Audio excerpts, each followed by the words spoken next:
भोकरदन नाका परिसरात टोळक्यांची दहशत, गाडीला धक्का लागल्याचे किरकोळ वादातून दोघांवर जीवघेणा हल्ला.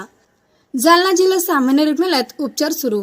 आज दिनांक 23 एप्रिल रोजी गुरुवारी सकाळी 8 वाजता मिळालेल्या माहितीनुसार जालना शहरातील भोकरदन नाका परिसरात काल रात्री झालेल्या धक्कादायक घटनेने परिसरात भीतीचे वातावरण निर्माण झाले आहे. मोटरसायकलचा 4 व्हीलर गाडीला धक्का लागल्याच्या किरकोळ कारणावरून झालेल्या वादाचे रूपांतर थेट जीवघेणा हल्ल्यात झाले असून टोळक्याने 2 तरुणांना बेदम मारहाण केल्याची घटना समोर आली आहे. या हल्ल्यात नवाज खान आणि मोहसिन खान हे दोघे गंभीर जखमी असून त्यांना तात्काळ जिल्हा सामान्य रुग्णालयात दाखल करण्यात आले आहे. सध्या दोघांवर उपचार सुरू आहे. मिळालेल्या माहितीनुसार हल्ला करणारे सर्वजण मद्यधुंद अवस्थेत होते.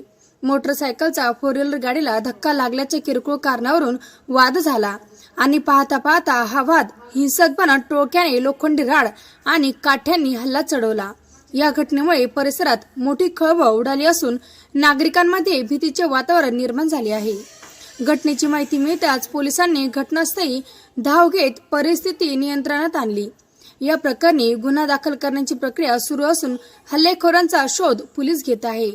शहरात वाढते गुन्हेगारीचे प्रमाण चिंताजनक. भोकरदन नाका परिसरात अशा प्रकारच्या घटनांमध्ये वाढ होत असून कायदा व सुव्यवस्थेचा प्रश्नचिन्ह सध्या निर्माण झाला आहे.